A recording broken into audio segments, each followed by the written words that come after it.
সর্বশেষ যে লোকটা জান্নাতে যাবে তাকে আল্লাহ তাআলা জাহান্নামের আগুনে পোড়াতে পোড়াতে ছাই বানিয়ে ফেলবে। আল্লাহ বলবেন, জিব্রাইল যাও একটু দেখো, একটা মাত্র সেজদা দিয়েছে আমাকে, এরকম কাউরে পাওয়া যায় কিনা। বাটি চালান দিয়ে দেখো পাওয়া যায় কিনা। খুঁজে খুঁজে কাউরে পাবে না। আল্লাহ বললেন আবার দেখো, খুঁজে খুঁজে একজনকে পাবে, সামান্য ইমানের ছিটে ফোঁটা তার অন্তরে ছিল। আল্লাহ বলবেন যেহেতু ছিটে ফোঁটা আছে, অনেক মায়ের খাইছে, ওকে বের করে জাহান্নাম থেকে বের করে একটা নির্ধারিত দূরত্বে রেখে দাও। রেখে দেয়া হবে, কিন্তু জাহান্নামের আগুনের লেলিহান শিখাতে তার গা ঝলসে যাবে। সে আল্লাহর ডেকে বলবে, মাবুদ তোমার কাছে আমি কিছু চাই না, জাহান্নাম থেকে তুমি আমাকে বের করেছো, জীবন নদীর পানি তুমি আমার গায়ের মধ্যে ঢেলে দিয়েছো, আমি আবার সজীবতা ফিরে পেয়েছি। আমি তোমার কাছে জান্নাত চাই না, শুধু নিরাপদ একটা দূরত্বে আমাকে রেখে আসো, যাতে জাহান্নামের আগুন আমারে কষ্ট দিতে না পারে। আল্লাহ আমি কিন্তু তোমার কাছে জান্নাত চাই না। কি চাই না? জান্নাত চাই না, কিন্তু জাহান্নামের আগুন আমারে কষ্ট দিচ্ছে, এতটা দূরত্বে রাখো যাতে জাহান্নামের আগুন আমার গায়ে না লাগে। আল্লাহ বললেন ওকে রাখবো, কিন্তু আমার সাথে একটা কন্ট্রাক্টে যেতে হবে, যে এটা তোমাকে দিলে তুমি আর নতুন করে কিছু চাবা না। সে বলবে আমি রাজি, কন্ট্রাক্ট হয়ে যাবে। আল্লাহ জিব্রাইলরে বলবেন যাও এমন দূরত্বে রাখো যাতে জাহান্নামের আগুন ওরে কষ্ট না দেয়। রেখে আসা হবে, অনেক দিন সে ওখানে আনন্দে থাকবে, আল্লাহ শুকরিয়া করবে। সে মনে মনে বলবে বেঁচে গিয়েছি, আমি বেঁচে গিয়েছি, জীবনে আর কিছু চাই না, জাহান্নাম থেকে আমি বেঁচে গিয়েছি। অনেকদিন থাকার পরে মনে মনে ভাববে বাইসা তো গেছি, কিন্তু নতুন করে একটু ট্রাই করে দেখি, জাহান্নামের সৌন্দর্যের দৃশ্য একটু চোখ দিয়ে অবলোকন করা যায় কিনা। সে আল্লাহরে ডেকে বলবে, আল্লাহ ইনদি সুআল, আমার একটা ফরিয়াদ আছে। কি ফরিয়াদ? আল্লাহ আগেই বলে রাখি, আমি কিন্তু জান্নাতে যেতে চাই না। আল্লাহ বলবেন কি চাও? সে বলবে, আল্লাহ তোমার জান্নাতটা তুমি কত সুন্দর করে বানিয়েছো, আমি একটা নজর শুধু দেখতে চাই। জান্নাতের দরজার সামনে নিয়ে যদি আমারে বসিয়ে রাখো, দ্যাটস ইনাফ, আর কিছু চাই না, শুধু জান্নাতের দরজার সামনে। আল্লাহ বললেন তুই না ওয়াদা করেছিস, তুই না চুক্তি করেছিস। সে বলবে, আল্লাহ আমারে হতভাগা বানাইয়া তোমার কি লাভ? সুবহানাল্লাহ পড়েন। আমারে তুমি হতভাগা বানিও না। আল্লাহ বলে ঠিক আছে, আবার সিগনেচার কর যে জান্নাতের দরজার সামনে বসিয়ে দিলে আর কিছু চাবি না। সে সিগনেচার করে বলে আমি চাবো না। আল্লাহ বললেন জিব্রাইল বেচারারে ধরে জান্নাতের গেটের সামনে বসায় দে। এবার জান্নাতের গেটের সামনে বসে বসে জান্নাতের সৌন্দর্য দেখা শুরু করবে। সুবহানাল্লাহ। এমন সৌন্দর্য যেটা চোখ দিয়ে কেউ দেখে নাই, কান দিয়ে শুনে নাই। ওই সৌন্দর্য চোখে দেখে, কান দিয়ে আওয়াজ শুনে মাগার ভোগ করতে পারে না। অন্তরে জ্বালা আছে না নাই? এয়ার কন্ডিশনের রুমে ঢুকতে না পারলেও, এয়ার কন্ডিশনের রুমের দরজার বাইরে দাঁড়ালো, এয়ার কন্ডিশনের রুমের একটা ঠান্ডা বাতাস গায়ে লাগে না? কথা বলেন তো। ও যখন জান্নাতের দরজার সামনে দাঁড়াবে, ওর গায়েও এরকম জান্নাতের ঠান্ডা বাতাসের হিমেল ছোঁয়া গাটাকে শীতল করে দিবে।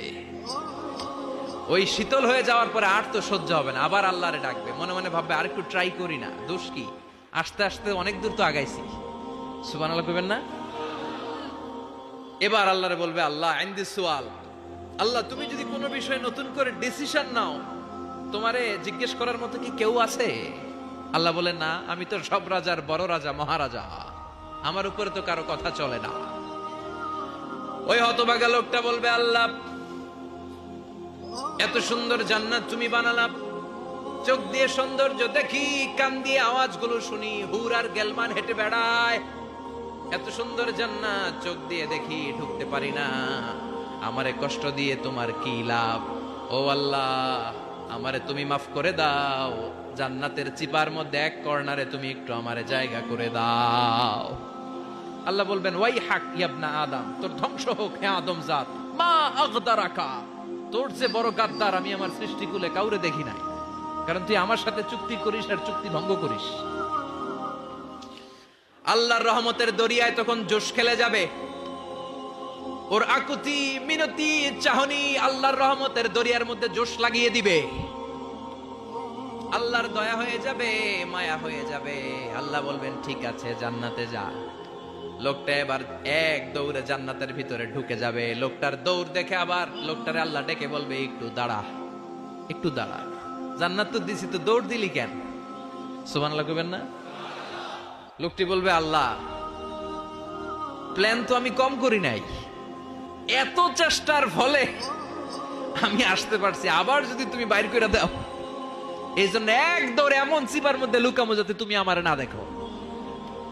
আবার আল্লাহর রহমতের দরিয়ায় জোশ খেলে যাবে, আল্লাহ কাছে ডাকবে, কাছে আয়, ও গোলাম তোর কি মনে চায় আমারে বল, আজকে তুই চাইতে থাক, আমি দিতে দিতে তোর মনের সব আশা পূরণ করে দেব। লোকটা খুশি হয়ে বলবে, আল্লাহ আমারে এটা দাও, বাড়ি দাও, গাড়ি দাও, নারী দাও, এটা দাও, ওটা দাও, একের পর এক চাইতে থাকবে, আল্লাহ সব তারে দিতে থাকবে। চাইতে চাইতে লোকটার সব চাওয়া যখন শেষ, সে বলবে, আল্লাহ আর আমার চাওয়ার কিছু নাই। আল্লাহ বলেন, নো, এত তাড়াতাড়ি যে তুমি খেলা শেষ করতে পারবা না মনু, আমার সাথে তোমার এই খেলা আরো লম্বা সময় চলতে হবে, তোমার অনেক কিছু চাইতে হবে। তুই আজকে চাইতে চাইতে তোর সব চাওয়া আমার কাছে বলবি, আর আমি দিতে দিতে তোর জীবন ধন্য করে দেব।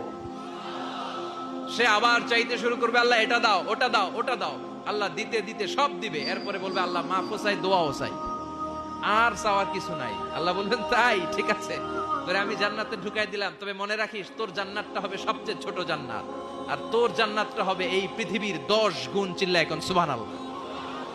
বুখারীর বর্ণনা, আখিরু মান দাখালাল জান্নাহ, যে লোকটা সর্বশেষ অনেক মাইর খাইয়া রিমান্ডে থাকার পরে জান্নাতে ঢুকবে, তার জান্নাতটা যদি পৃথিবীর 10 গুণ হয়, তাহলে আমাদের সবাইরে ফেরদাউসে ঢুকাতে আল্লাহর কোনো সমস্যা আছে? চিল্লায় বলেন, সমস্যা আছে? এজন্য আমরা আল্লাহর কাছে কোন জান্নাত চাই? কথা বলেন।